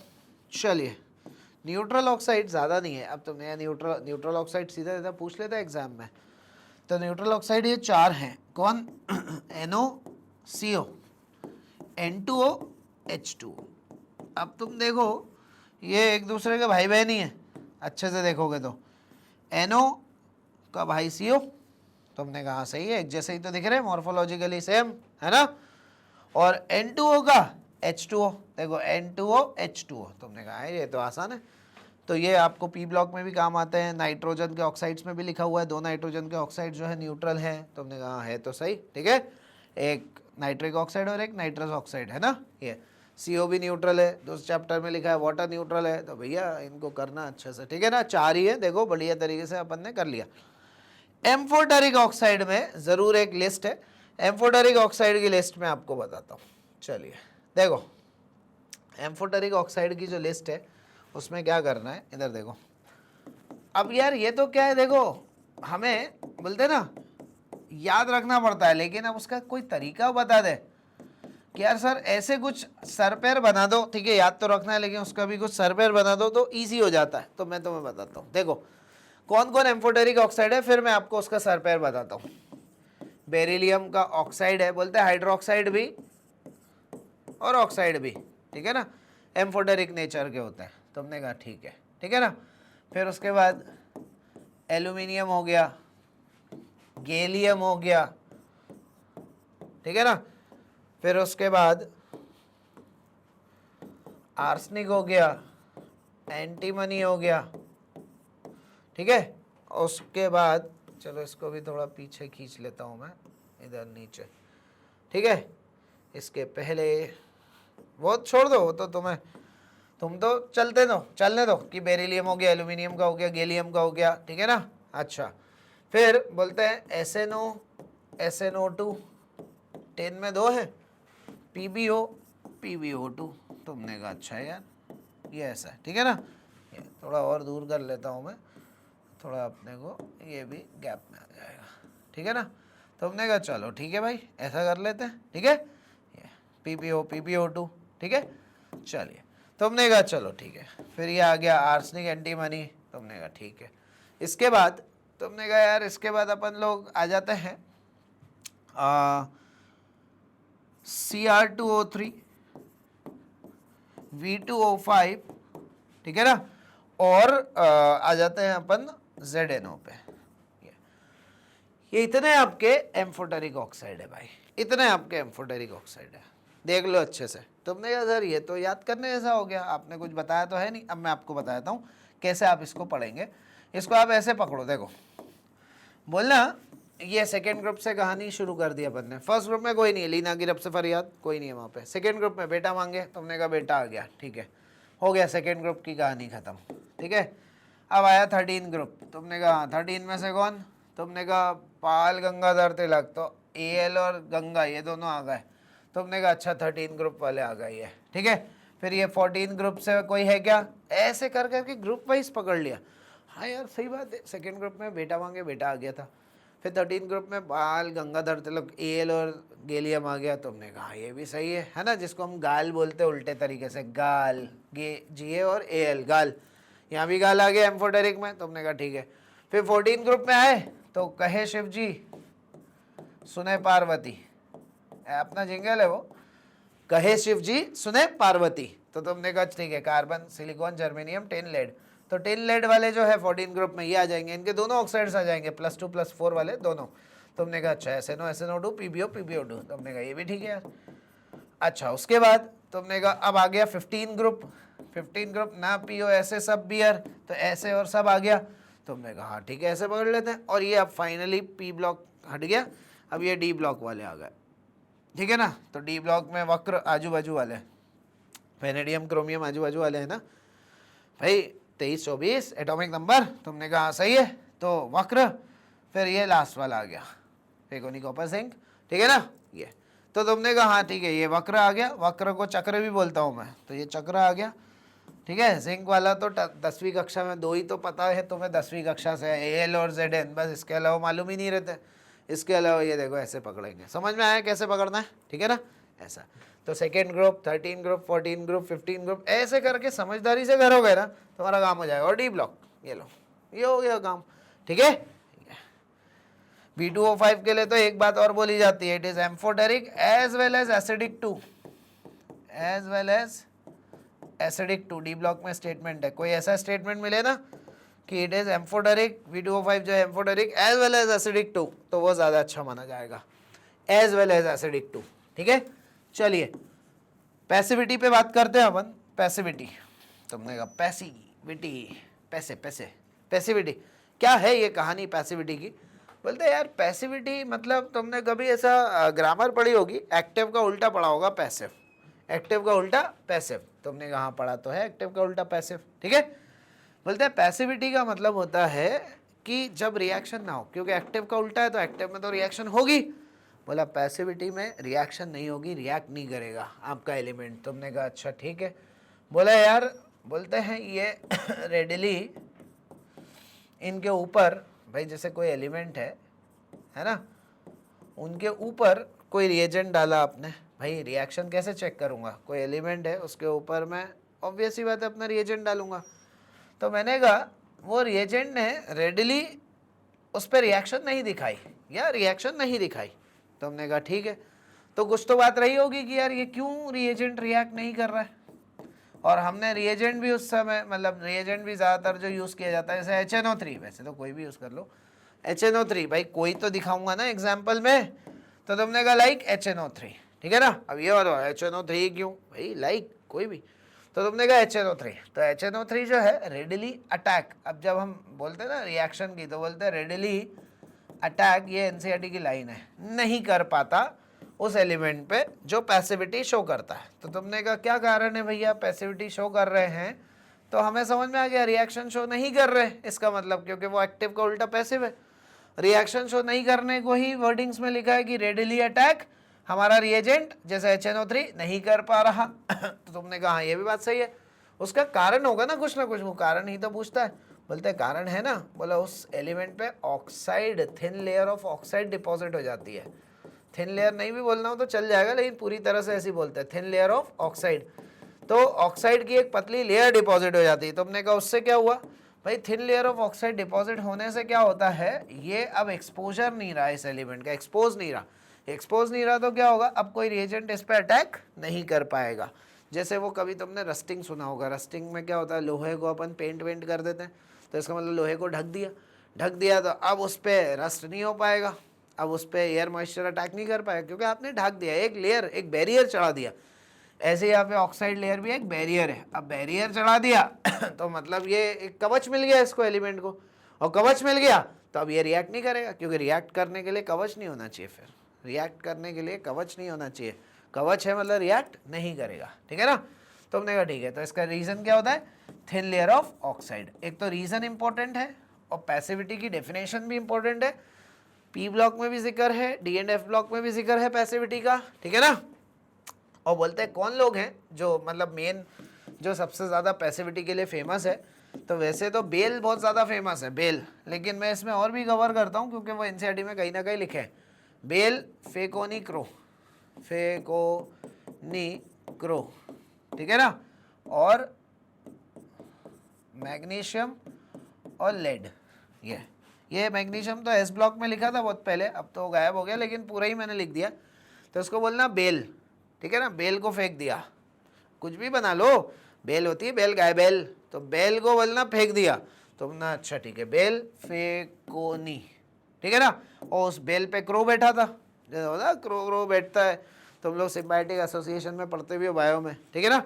तो बेल पे क्रो बैठा था तो बेल फेकोनी क्रो, ठीक है ना ये। और बोलना उसी बेल के ऊपर हमने मग्गा भी रखा हुआ था, ऐसे रख देना, कोई मग रख देना। इमेजिन करो कोई बेल है, क्रो बैठा है, मग है, ठीक है ना। तो तुमने बेल फेकोनी क्रो, तो बोला बेल को हमने फेंक दिया, तो वो साथ में जो है क्रो भी फेंका गया, मग भी फेंका गया, मग, ठीक है। और बोलना उस पे हमने थोड़ी सी ब्लेड भी मार दी। क्या मार दी? ब्लेड। हालांकि ये कोई बहुत ऐसा जिंगल नहीं है, लेकिन क्या होता है कई बार टूटा फूटा जिंगल इसलिए बोलते हैं कि यार आपको बस उस दायरे में ही रहो। नहीं तो देखा एक अच्छा जिंगल बनाने के लिए और लाइन ऐड कर दी और देखा आपको जिंगल तो अच्छा लगा लेकिन आप एलिमेंट ही नहीं कनेक्ट कर पा रहे हो। इसलिए जहाँ बहुत ज़्यादा ज़रूरत नहीं है मसाला डालने की वह नहीं डालना है भाई। तो बेल फेगोनी करो ऐसे ही बोलना है, और बोलना उस पर मैग्नीशियम भी रखा था और थोड़ी सी ब्लेड मार दी, ये बढ़िया कवर हो जाएगा मालूम। अब जैसे पी ब्लॉक है, आप 14 ग्रुप पढ़ोगे उसमें साफ लिखा है कि लेड जो है वो स्टीम से रिएक्ट नहीं कर पा रहा। क्यों नहीं कर पा रहा साहब? स्टीम से, H2O गैस मतलब स्टीम, स्टीम से रिएक्ट नहीं कर पा रहा। क्यों नहीं कर पा रहा? उसमें लिखा हुआ है कि भैया वो स्टीम से रिएक्ट इसलिए नहीं कर पा रहा लेड, क्योंकि उसके ऊपर ऑक्साइड लेयर डिपॉजिट है, वो पैसिविटी शो कर रहा है। पैसिविटी शो करने की वजह से वो रिएक्ट नहीं कर पा रहा स्टीम से, जबकि टेन रिएक्ट कर देता है, क्योंकि टेन यहाँ लिखा नहीं है। तो टेन की रिएक्शन है गैस स्टीम के साथ, H2O गैस स्टीम, लेकिन लेड की नहीं है। तुमने कहा ये भी बढ़िया हो गया यार, ठीक है ना ये। अब उसके बाद एरोमेटिसिटी का धराशाही कंसेप्ट आएगा, ठीक है। मेरे ख्याल से एरोमेटिसिटी को 1 मिनट अपन रोकते हैं, और जो इसके बाद कोई छोटे छोटे कुछ टॉपिक हैं क्या, मेरे ख्याल से लास्ट ही है ये, हाँ लास्ट है, क्योंकि वो तो हो गए थे ना डी पाई पी पाई वगैरह, ठीक है। चलिए भाई एरोमेटिसिटी पे आते हैं, और फाइनली अपन जो है एक खूब सारा सेटिस्फैक्शन लेके जाएंगे, खूब सारे नंबर कमा के जाएंगे, क्योंकि ये मैं हवा में बात नहीं कर रहा हूँ, तुम्हें ही मालूम है। आपको एक जबरदस्त सेटिस्फैक्शन तो मिला होगा, ये पक्का है, ठीक है ऐसा। चलिए एरोमेटिसिटी में मजाक मत समझना इस टॉपिक को भाई। एरोमेटिसिटी बहुत ही खतरनाक टॉपिक होता है ये, जब इसमें घुमा के क्वेश्चन आते हैं, इसलिए बहुत ध्यान से सुनना। मेरे कुछ शॉर्टकट्स हैं यहाँ पर। ये तो ठीक है, चलो साइक्लिक होता है, ये तो कोई अंधा भी पहचान लेगा, साइक्लिक होता है, ठीक है ना ये। अब ये मत सोचने लगना अंधा कैसे पहचानेगा, कंसेप्ट निकल रहा है, आप उधर ही रुके हो, ठीक है। चलिए साइक्लिक तो बोलते हैं साइक्लिक होना चाहिए। दूसरी कहानी प्लेनर होना चाहिए। प्लेनर मतलब आपके सारे एटम sp2, ऐसा नहीं कि एक दो ने दिखा दिया प्लेनरिटी बाकी लोग नहीं दिखा रहे, सबको दिखाना पड़ेगी वहां पे, जो जो साइकिल के अंदर उपस्थित होंगे। साइक्लिक बोला ना, तो एरोमेटिसिटी के लिए हमारे लिए क्या इंपॉर्टेंट है? साइकिल, जो जो साइकिल में होगा उन सबको आपको शो करना है। तुमने कहा ठीक है प्लेनर, तुमने कहा ठीक है, और सारे एटम प्लेनर होना चाहिए, ऑल एटम प्लेनर। और तीसरा it should follow Huckel's rule, हक्कल rule follow करना चाहिए। और हक्कल रूल क्या होता है? 4n+2 पाई इलेक्ट्रॉन, लेकिन मैंने थोड़ा सा हक्कल रूल को मॉडिफाई कर दिया अपने लिए, और जो कि सही है, कोई मॉडिफिकेशन कोई गलत नहीं है। 4n+2 बराबर पाई इलेक्ट्रॉन, वैसे क्या होता है 4n+2 pi electron, equal to का निशान डाल दिया, 4n+2 बराबर पाई इलेक्ट्रॉन, जिसमें n एक सिंपल नंबर है, इंटीजर है, जो कि 0 1 2 3 4 कुछ भी आ सकता है। तो मैं n को तुम देखना लेके आऊंगा, अगर n इनमें से कोई राउंड फिगर आया तो मैं कह दूंगा कि हाँ भाई हक्कल रूल फॉलो हुआ है। और अगर n मान लो फ्रैक्शन में आया कुछ ऐसा, तो वो फिर नहीं माना जाएगा कि हक्कल रूल फॉलो नहीं हुआ है, ऐसा कहेंगे वहां पर, ठीक है ना भाई। ये ऐसे होल नंबर में, नेचुरल नंबर में होना चाहिए, आई बात समझ में, मतलब 0 1 2 3 ऐसे होना चाहिए, ठीक है ना, पॉइंट वाइंट में नहीं चलेगा। तुमने कहा ठीक है। अब एरोमेटिसिटी ने कहा कि अगर तीनों पे टिक लग जाता है कि ये भी फॉलो हुआ है, ये भी फॉलो हुआ है और ये भी फॉलो हुआ है, तो बोल देना एरोमेटिक है। लेकिन तीनों में से कोई एक भी चीज पे क्रॉस लग जाता है तो मना कर देना कि भैया वो एरोमेटिक नहीं है, ठीक है, ऐसा होता है। तुमने कहा ठीक है। अभी भी लेकिन कहानियां बाकी है, अभी प्लेनैरिटी और इसमें हालत खराब करने वाला हो तुम्हारी, तो देखते हैं अपन क्या कहानी है। चलिए पढ़ते हैं। पहला क्वेश्चन तो इजी है, कर लोगे। पहला तो मैंने भाई क्योंकि पूछता है इसलिए रखा है, इजी है। उसके बाद से तुम्हें मेरी ज़रूरत पड़ेगी, क्योंकि अभी एक ट्रांसफर सेक्शन सिखाने वाला हूँ मैं। चलिए पहले एक बार लगा के देख लेते हैं। साइक्लिक है, तुमने कहा यस सर है साइक्लिक, सभी को दिख रहा है। प्लेनर है भाई, डबल बॉन्ड वाला कार्बन प्लेनर होता है, तुमने कहा यस प्लेनर भी है, सारे एटम प्लेनर है। और तीसरा it should follow हकल rule. 4n+2 में लगा के दिखाता हूँ हकल रूल कैसे लगता है। 4n+2 बराबर पाई इलेक्ट्रॉन। पाई इलेक्ट्रॉन मतलब पाई बॉन्ड तो 3 है, लेकिन मेरे को लिखना है पाई इलेक्ट्रॉन। बात को समझो भाई, देखो ना पाई इलेक्ट्रॉन 6 हो गए, pi bond 3, pi electron 6 electron लिखना है। तो तुमने n निकाला, 4n इक्वल टू 6 में से 2 उधर गया, 4 बचे, तो n इक्वल टू 4/4 1 आया। तुमने कहा भाई राउंड ऑफ आ रहा है ना, 0 1 2 3 4, तुमने कहा राउंड ऑफ आ रहा है, इसका मतलब हकल रूल भी फॉलो हुआ है। ठीक है, तो ये एरोमेटिक है, तो दिस इज एरोमेटिक। तुमने कहा ठीक है, ध्यान से चलिए। फिर उसके बाद तुमने कहा ठीक है, अभी आगे के केस भी सुलझाना है। 3 तक तो तुम कर सकते हो, 3 के बाद लफड़े शुरू होंगे, ये भी कर लोगे ये भी कर लोगे, ये तुम करना अभी। ठीक है, चलिए पहले मैं तुम्हें लफड़ों से बाहर निकालता हूँ, बहुत ध्यान से सुनना भाई, नहीं तो गया ये टॉपिक ऊपर से। ठीक है ना, एक्चुअल में क्या है, तुमने कहा ये सब तो ठीक है, एक्चुअल में मैं एटम्स को एक्स वाई के टर्म्स में लिख रहा हूँ, एक्स वाई जेड के टर्म्स में। ठीक है ना, अगर आपका एटम जो है, ठीक है, अगर उसके बीच में पाई बॉन्ड है, ठीक है, एटम में पाई बॉन्ड है, जैसे ऐसे बना लेता हूँ। ठीक है, मेरा एक्स और वाई एटम है और उनके बीच में पाई बॉन्ड उपस्थित है ना, ये ऐसा ट्रांसफर सेक्शन है, ये ट्रांसफर सेक्शन। तो तुमने कहा क्या करें, तो आपको उस पाई को रेजोनेंस में लेना है, क्योंकि ये जो मैंने लिखा है ना हकल रूल, पीछे बोलते हैं हकल रूल मतलब 4n+2 पाई इलेक्ट्रॉन, और मैंने साइड में लिखा भी होगा कि पाई इलेक्ट्रॉन कौन, ऊपर देखो क्या लिखा है, पाई इलेक्ट्रॉन वो जो रेजोनेंस में हिस्सा लेते हैं, पाई इलेक्ट्रॉन वो जो रेजोनेंस में हिस्सा लेते हैं। प्रॉब्लम यही है कि तुम्हें रेजोनेंस में जो हिस्सा लेते हैं ना, उन्हीं को देखना है ढंग से, वहीं गलती होगी। जिसमें बॉन्ड में तो कोई गलती नहीं होती है, तो मेरे ख्याल से बहुत लोगों को मालूम है, किसे हमें मालूम है, ये जैसे बेंजीन हम पढ़ते हैं तो ये पाई जो है ना, ये घूमता रहता है रेजोनेंस में, इसलिए गोला भी बनाते हैं। तो बॉन्ड तक प्रॉब्लम नहीं है, जब बॉन्ड आता है तो प्रॉब्लम आएगी जब लोन पेयर आता है, तो उस समय क्या करोगे वो देखना है मेरे को। ठीक है, अब ऐसे आपको ट्रांसफर सेक्शन मिल सकता है जिसमें आपके पास लोन पेयर भी आ रहा है और पाई बॉन्ड भी आ रहा है।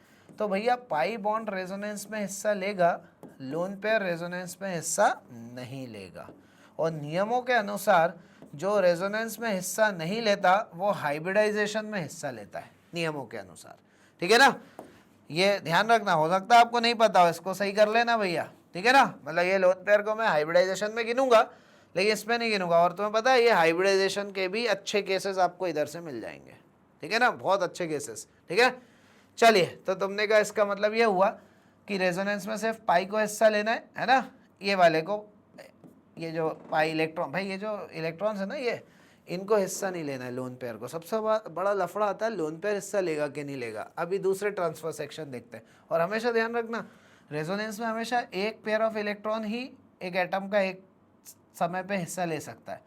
तो ये एक पेयर ऑफ एटम एक समय पे एक एटम का हिस्सा ले सकता है। जब इसने हिस्सा ले लिया तो ये क्यों आएगा, और हमेशा हिस्सा कौन लेता है, बॉन्ड वाला। पाई बॉन्ड वाला तो बोलता है मैं तो पहले से ही टीम में हूँ भैया, हम विराट कोहली हैं, हम ऑलरेडी टीम में है, बॉन्ड वाले बोलते हैं, है ना, ये पाई बॉन्ड बोला हम तो ऑलरेडी टीम में है। ठीक है ना, लोन पेयर का देख लो, कभी टीम में आएगा कभी नहीं आएगा। तुमने कहा अच्छा ठीक है भाई। अब हुआ क्या, तुमने कहा ठीक है, अब दूसरे ट्रांसफर सेक्शन बताओ। मान लो पाई बॉन्ड है ही नहीं, क्या है, लोन पेयर है। तो क्या उस लोन पेयर को रेजोनेंस में लेना है? यस लेना है, क्योंकि इस बार बॉन्ड नहीं है। बोला अब तो लोन पेयर लेना भाई, विराट कोहली नहीं है तो कोई दूसरा प्लेयर तो लेना पड़ेगा ना उसकी जगह। बोला अब लोन पेयर आ जाएगा। लेकिन अगर बॉन्ड हुआ फिर बॉन्ड ही आएगा, लोन पेयर नहीं आएगा। जैसे ये हुआ ना बॉन्ड, यहाँ तो चलो लोन पेयर था ही नहीं, तो चलो बॉन्ड बॉन्ड बॉन्ड हिस्सा ले गया, लोन पेयर नहीं लिया। अब यहाँ लोन पेयर आएगा, है ना, क्योंकि बॉन्ड नहीं है, कोहली नहीं है भाई। और अगर मान लो 2 LP हैं, अब भाई 2 हो या 10 हो, तुम्हें मालूम है एक गया है तो एक ही हिस्सा ले सकता है रेजोनेंस में, है ना, दूसरा वाला रेजोनेंस में हिस्सा नहीं ले पाएगा। भाई विराट कोहली गया तो एक ही पेयर को ही आ सकता है ना, मतलब एक ही प्लेयर आ सकता है ना उसकी जगह। यहाँ पेयर है वहाँ प्लेयर है, तो एक ही प्लेयर आ सकता है उसकी जगह, ऐसा है। आ रही है मेरी बात समझ में? ये है। तो आप आराम से इसको देख लो, अपना काम हो जाएगा सही। ठीक है ना, ये देख लो, ये दिख रहा है आपको, ये है। ठीक है, देखो आराम से और ये क्वेश्चन को सॉल्व करो। चलो इसको देखो, अब इन सवाल को सॉल्व करो, मैं तुम्हें एक मौका दे रहा हूं। ठीक है, करो इसको सॉल्व। हो गया होगा मेरे ख्याल से आप लोगों का। देखे नैप्थलीन। चलिए, और ध्यान रखना, फिर से बोल रहा हूँ, जो रेजोनेंस में जो मैंने पीछे बताया ना हिस्सा लेंगे, वहाँ वो लोग हाइब्रिडाइजेशन में हिस्सा नहीं ले सकते, और जो रेजोनेंस में हिस्सा नहीं लेगा वो हाइब्रिडाइजेशन में हिस्सा लेगा, क्योंकि हाइब्रिडाइजेशन सेकंड पॉइंट में लगेगा ना, प्लेनरिटी वाला पॉइंट। प्लेनर के लिए तो हाइब्रिडाइजेशन से ही निकालोगे ना, और कहीं से निकालोगे। हाइब्रिडाइजेशन का कहना यह है कि जो एलपी रखे रहते हैं ना वो हाइब्रिडाइजेशन में हिस्सा लेते हैं, लेकिन रेजोनेंस का कहना वो है कि जो भागते हैं वो रेजोनेंस करते हैं। रेजोनेंस भागने वाला होता है, हाइब्रिडाइजेशन थमा हुआ रहता है कि भैया आपके एलपी रखे हुए रहने चाहिए, तो हाइब्रिडाइजेशन में आएगा। घूम रहे हैं तो नहीं आएगा हाइब्रिडाइजेशन में, वो फिर रेजोनेंस में आएगा। रेजोनेंस को घूमना ही बोलते हैं। चलिए, साइक्लिक है, तुमने कहा यस सर। प्लेनर है, सारे कार्बन पे आप देख लो डबल बॉन्ड जुड़ा हुआ है, देख रहे हो आप लोग, ठीक है ना। इसको मैं थोड़ा एक बार बड़ा कर दूं, ये लो, ये देख लो, ठीक है। सारे स्ट्रक्चर ऊपर के तीनों देख लो, ठीक है, ये ठीक है। चलिए, तो तुमने कहा चलो ठीक है सर, ठीक है। इसको थोड़ा बड़ा करके ही करते हैं अपन, ठीक है। चलिए, थोड़ा अच्छा दिखेगा ना तुम लोग को। चलिए, ये सब अभी हटाते हैं साइड से।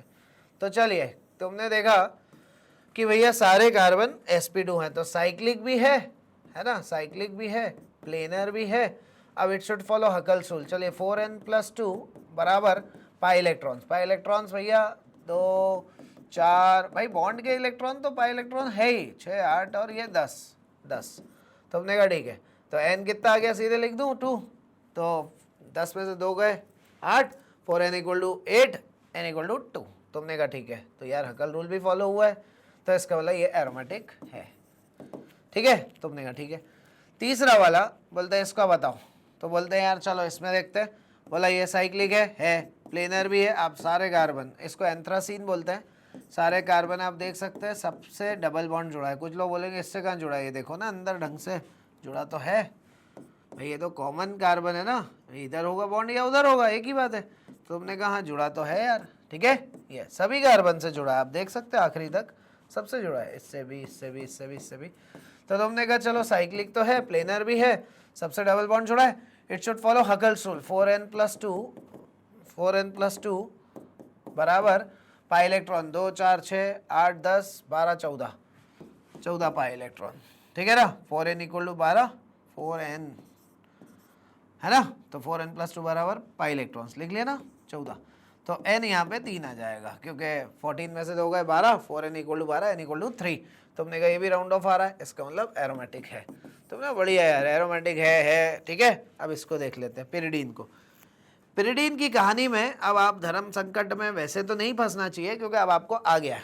आप पहले ही डिसाइड कर लिया करो ये रेजोनेंस में हिस्सा लेगा कि नहीं। बोलना विराट कोहली है भैया, पाई है, पाई मेरा भाई है ना, वो है तो फिर रेजोनेंस में एलपी हिस्सा नहीं ले सकते। मैं बार बार कह रहा हूँ आपसे, अगर नाइट्रोजन जो कि वही सेम एटम है, उसका अगर पाई है हिस्सा लेने के लिए, तो एलपी हिस्सा नहीं लेगा। जब तक पाई मेरा भाई है तब तक वो रेजोनेंस में पाई ही हिस्सा लेगा, पाई बॉन्ड। एलपी हिस्सा नहीं लेंगे, क्योंकि एक समय पे एक ही पेयर हिस्सा लेता है, और उसके भाई ने हिस्सा ले लिया, पाई मेरा भाई, ठीक है ना, ऐसा है। तुमने कहा ठीक है, तो कुल मिला के चलिए साइक्लिक है, तुमने कहा हाँ। प्लेनर देख लेते हैं, ये तो हैं कार्बन वाले, तो देखने की ज़रूरत ही नहीं है, शॉर्टकट से ही पता है sp2। नाइट्रोजन को देख लेते हैं एक बार, ठीक है, क्योंकि नाइट्रोजन में ये एलपी का पंगा रहता है। अब मैंने कहा यार भाई पाई तो हिस्सा हाइब्रिडाइजेशन में तो लेता ही नहीं, हाइब्रिडाइजेशन में भगोड़े लोग हिस्सा नहीं लेते कभी भी, वो रेजोनेंस में हिस्सा लेते हैं भगोड़े लोग। इसमें तुमने कहा सिग्मा सिग्मा, तो 2 सराउंडिंग एटम, सिग्मा सिग्मा वाला, सिग्मा भी छोड़ दो, चलो सराउंडिंग एटम। तुमने कहा सिग्मा छोड़ो, सराउंडिंग एटम, तुमने कहा यस। और लोन पेयर भी हाइब्रिडाइजेशन में हिस्सा लेगा, क्योंकि वो रेजोनेंस में हिस्सा नहीं ले रहा है। तो 2 सराउंडिंग एटम, 1 लोन पेयर, 3 माने sp2। तुमने कहा हमारी जीत हुई, प्लेनरिटी हमें मिल गई। भाई ये प्लेनरिटी मिल गई ना, sp2 ये तो सभी sp2 थे ही कार्बन वाले, वो तो शॉर्टकट से दिख रहा था, यहाँ भी मिल गई। तुमने कहा बढ़िया हो गया। तीसरा हकल रूल, 4n+2 बराबर पाई इलेक्ट्रॉन। तुमने कहा चलो ठीक है, 4n+2 बराबर पाई इलेक्ट्रॉन में 2 4 और 2 6 जो रेजोनेंस में हिस्सा लेते हैं वो, इनको मत गिन डालना है, तो हाइब्रिडाइजेशन में आ गए, ठीक है ना। n = तुमने कहा 1 आ गया, ठीक है, 6 में से 2 गए 4, 4n = 4, n = 1। तो कुल मिला के हकल रूल भी फॉलो हुआ है। तुमने कहा एरोमेटिक, तो भैया ये एरोमेटिक है। चलिए ऐसे ही अपन पायरोल को देख लेते हैं। पायरोल थोड़ा नीचे चला गया, इधर बनाता हूँ। ये देखो पायरोल, पायरोल जो है भैया इसने कहा कि भैया देखो ये इस बार रेजोनेंस में हिस्सा लेगा, क्योंकि पाई मेरा भाई है नहीं तो इसलिए एलपी हिस्सा लेंगे। तो जब पाई मेरा भाई नहीं होता है तो एलपी हिस्सा लेता है, ध्यान रखना, ठीक है। चलिए तो हमने कहा चलो ठीक है, ठीक है। साइक्लिक है, प्लेनर चेक कर लेते हैं अपन है कि नहीं सब लोग। ये तो चलो कार्बन को चेक करने की ज़रूरत नहीं, sp2 होता ही है, वो तो डबल बॉन्ड जुड़ा है। तो नाइट्रोजन को लेकिन चेक कर लिया करो। तो हमने कहा करो चेक।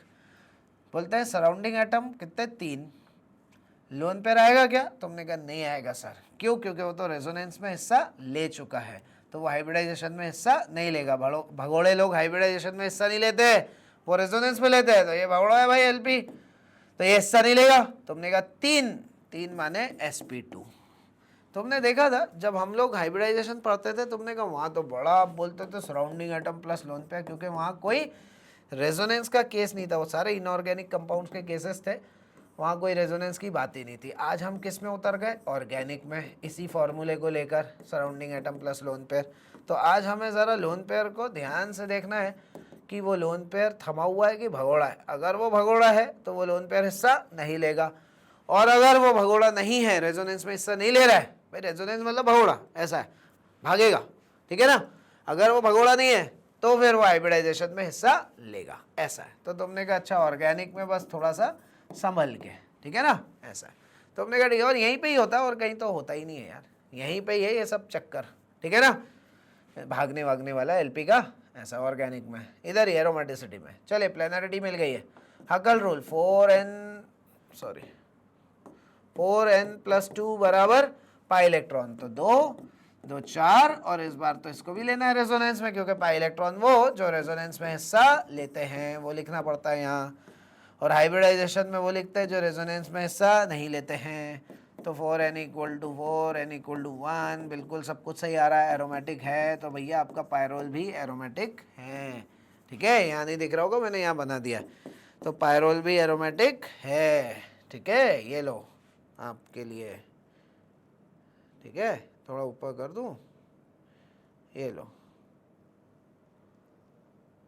क्या बहुत सारी स्लाइड हो गई ना, तो वो बोर्ड जो है थोड़ा सा पंगा कर रहा है। देख लिया आपने ये? तो हमने कहा ठीक है। इसके नीचे वाला क्वेश्चन जो है ये मैं यहाँ पे दूसरी तरफ दूसरी स्लाइड पे लिख देता हूँ, बस ख़त्म पे ही है।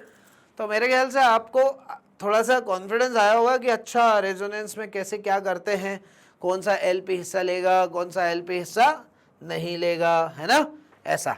देखो एक शॉर्ट ट्रिक और बताऊँ, कार्बोनियम वगैरह कभी आ जाता है तो प्लस प्लस आ जाता है, तो प्लस वालों के लिए शॉर्ट ट्रिक ये है कि कार्बन पे अगर प्लस आता है कार्बन पे, तो आपको देखने की ज़रूरत नहीं है sp2 ही है। जैसे आप न्यूट्रल कार्बन होता है तो डबल बॉन्ड जुड़ा होता है, तो आंख बंद करके बोल देते हो ना डबल बॉन्ड है तो बिल्कुल भरोसा sp2 है भैया, आएगा ही। ऐसे ही अगर कार्बन पे प्लस है तो sp2 आएगा ही, और अगर कार्बन पे lp है तो भी +2 आएगा। तुमने कहा अजीब सी बात है, lp है तो भी +2 हुआ, इसलिए क्योंकि वो lp भगेगा रेजोनेंस में। तो वो एलपी तो है लेकिन वो रेजोनेंस का एलपी है, तो एलपी होते हुए भी कोई फ़र्क पड़ेगा नहीं किसको, ये हाइब्रिडाइजेशन को। क्योंकि हाइब्रिडाइजेशन क्या बोलता है, भगोड़े लोग हम लोग नहीं लेते भैया, ये भगोड़ा रेजोनेंस में हिस्सा लेगा तो हम इसको वैसे ही नहीं गिनते, और यहाँ तो है ही नहीं, तो यहाँ है नहीं, यहाँ है तो भाग जाता है, इसलिए sp2 ही आएगा। तो इसको सीधे शॉर्ट ट्रिक से याद रखो, आपको देखने की ज़रूरत ही नहीं पड़ेगी, सीधे हाइब्रिडाइजेशन लिख पाओगे कार्बन के लिए, क्योंकि इसके अलावा फिर कार्बन वाला ही है जो आपको केसेस देखने को मिल जाएंगे, तो इसलिए आराम से देखो, ठीक है। तुमने कहा चलो ठीक है, देखा, तुमने कहा चलो भाई साइक्लिक है, यस ये। तुमने कहा प्लेनर है, sp2 डबल बॉन्ड है और प्लस वाला है तो वो भी sp2। तुमने कहा तीसरा, it should follow हकल rule, 4n+2 बराबर पाई इलेक्ट्रॉन। पाई इलेक्ट्रॉन तुमने कहा कितने, 2। तुमने कहा ठीक है, n = 0 आ गया, क्योंकि 2 - 2 0, 4n = 0, n = 0, 0 को भी तो कंसिडर करते हैं भैया।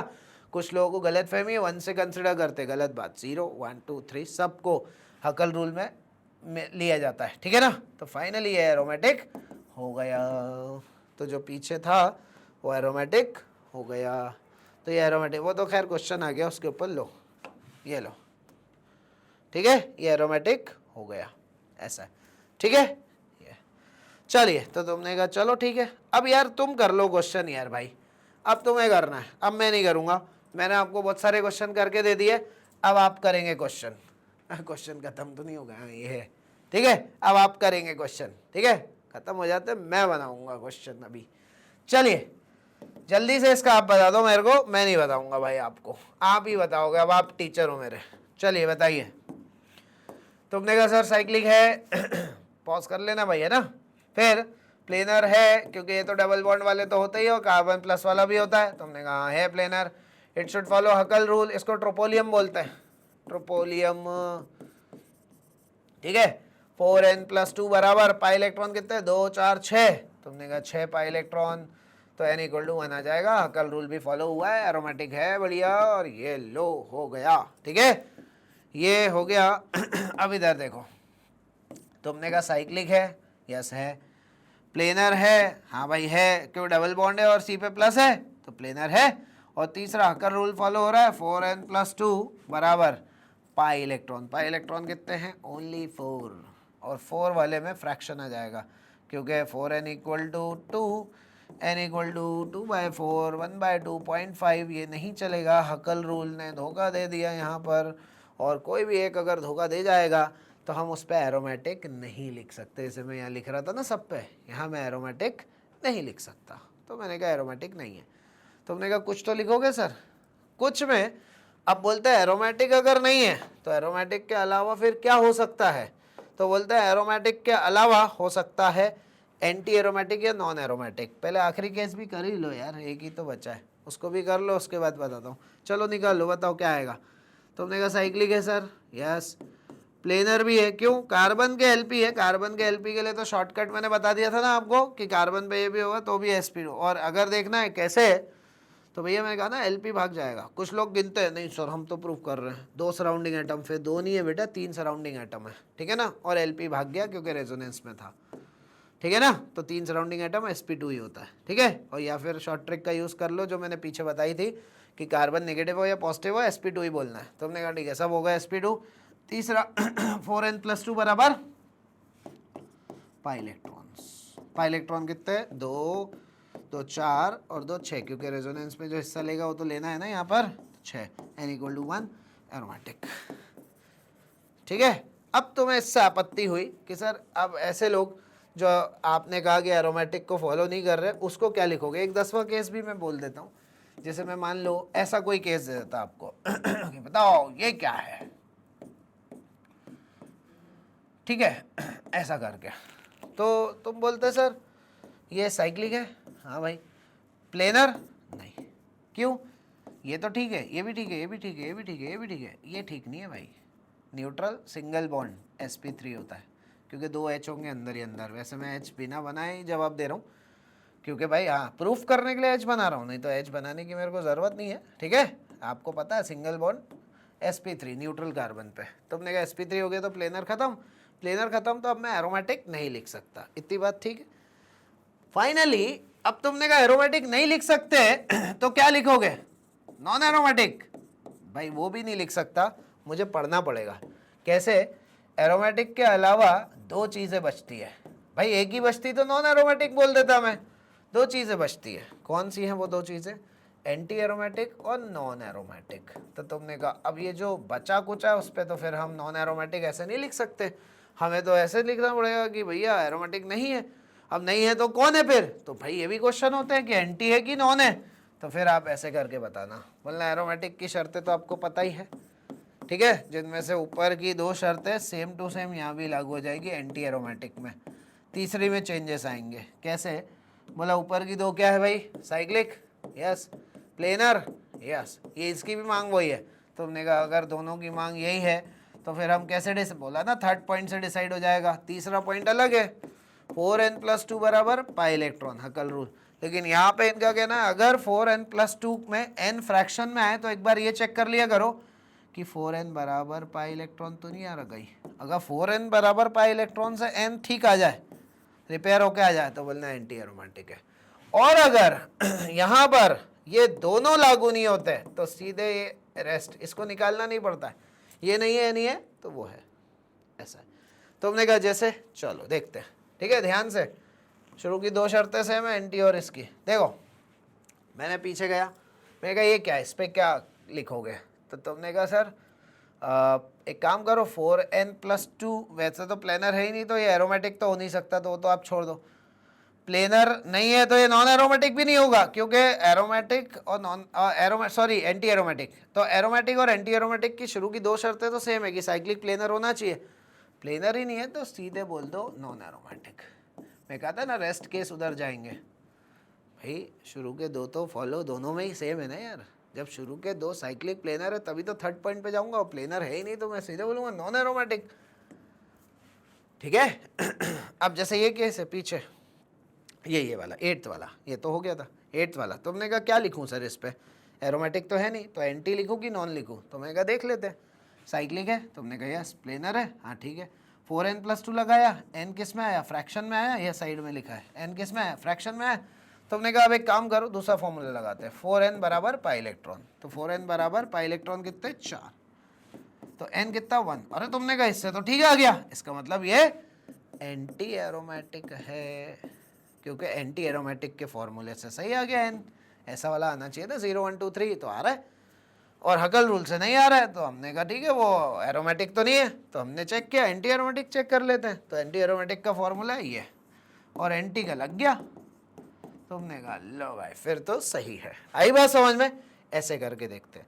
तो ये हो गया भैया एरोमेटिसिटी की कहानी खत्म। आप चाहो तो दोबारा दोहरा लेना वीडियो, अगर एरोमेटिक वापस देखना है तो मैंने आपको ट्रिक्स बता दी है। रेजोनेंस वाले भगोड़े एलपी होते हैं, और एलपी भगोड़े निकले तो हाइब्रिडाइजेशन में हिस्सा नहीं ले पाते। ठीक है, तो और रेजोनेंस में कौन भागेगा वो मैंने आपको यहाँ क्लियर कर दिया था कि रेजोनेंस में भागने वाले लोग ये ऐसे रहते हैं कि भाई पाई बॉन्ड तो रेजोनेंस में होता ही होता है, कोई दिक्कत ही नहीं है। एलपी का पंगा रहता है, एलपी कभी होता है कभी नहीं होता है, तो भाई अगर पाई बॉन्ड नहीं है तो एलपी होगा ही होगा रेजोनेंस में, और अगर पाई बॉन्ड भी एलपी भी है तो फिर पाई बॉन्ड होगा एलपी नहीं होगा। तो जो रेजोनेंस में नहीं होता फिर उनको हाइब्रिडाइजेशन में ले लेते हैं, और जो रेजोनेंस में होता है उसको हाइब्रिडाइजेशन में नहीं लेते, ठीक है।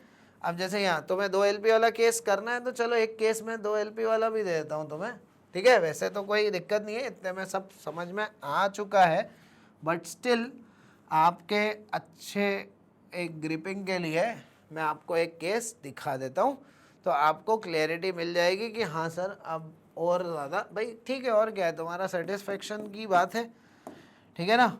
चलिए ये एक केस है, करके देख लो, ठीक है ना।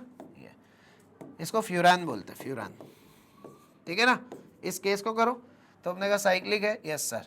प्लेनर अभी देख लेते हैं, कार्बन डबल बॉन्ड है वो तो प्लेनर है। अब ज़रा यहाँ से चेक कर लेते हैं, तो हमने कहा यार सर ये जो है एक रेजोनेंस में हिस्सा लेगा एक नहीं लेगा, क्योंकि इसके पास पाई बॉन्ड तो है नहीं, तो एक जो है कोई भी एक रेजोनेंस में, मान लो ये रेजोनेंस में हिस्सा ले गया, ये रेजोनेंस में हिस्सा नहीं ले सकता, एक ही पेयर ऑफ इलेक्ट्रॉन हिस्सा ले सकता है। तो तुमने कहा ठीक है सर, इसको फिर हम किस में गिन लेंगे, किस में गिनेंगे आप, हाइब्रिडाइजेशन में। तो तुमने कहा इस ऑक्सीजन के 2 सराउंडिंग एटम है और एक लोन पेयर है, एक नहीं है, ये तो रेजोनेंस में भगोड़ा निकला, एक लोन पेयर है, तो 3 हो गए, 3 हो गए तो sp2 प्लेनर, ये भी प्लेनर निकल गया। तीसरा it should follow हकल rule, 4n+2 बराबर पाई इलेक्ट्रॉन। पाई इलेक्ट्रॉन में कौन सा लेते हैं, वो पाई इलेक्ट्रॉन जो रेजोनेंस में हिस्सा लेता है। तो तुमने कहा ये लेते हैं 2, बाकी ये बॉन्ड पाई बॉन्ड वाले तो रेजोनेंस में हिस्सा लेता ही हो, तो बेंजीन से पढ़ते आ रहे हो, तो 2 4 2 6 6 मतलब n=1, हकल रूल भी फॉलो हुआ है, एरोमेटिक है। आया कॉन्फिडेंस, ये ऐसा, ठीक है। ऐसे करके आप आराम से कर लेना, ठीक है। चलिए फाइनली ये सब मैंने आपको बता दिया है, बस एक चीज़ ऐसे ही ध्यान में रख लेना कि एक स्टेबिलिटी ऑर्डर, वैसे इस पर बात आएगी नहीं, लेकिन बस तुम्हें पता हो तो अच्छा है कि एरोमेटिक सबसे ज़्यादा स्टेबल फॉर्म माने जाते हैं, फिर माने जाते हैं नॉन एरोमेटिक उससे कम स्टेबल, और एंटी एरोमेटिक जो है वो सबसे कम स्टेबल माने जाते हैं। मतलब एंटी एरोमेटिक वाले रिएक्टिव बहुत होते हैं, एंटी एरोमेटिक वाली चीज़ें क्या है, टूट जाती है, बहुत ज़्यादा रिएक्टिव होती है, ठीक है ना।